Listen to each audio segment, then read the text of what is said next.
mi thông bạc sa ca dây su hồng sắc hồng sáng sắc khá sáng châu ô hồng ngài đua in nghe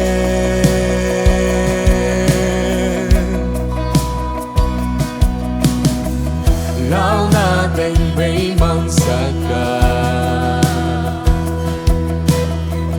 hàng san na cầm mòn na hồng ya khá sáng châu ô Upa khá sáng châu ô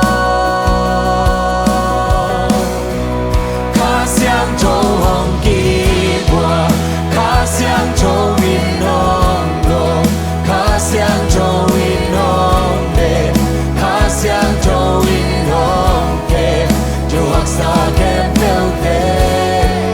chu con na đi sa kê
Sáng châu in nong lo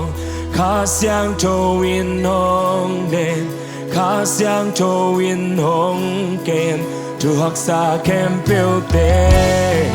chu quan na khi sa kem khá sáng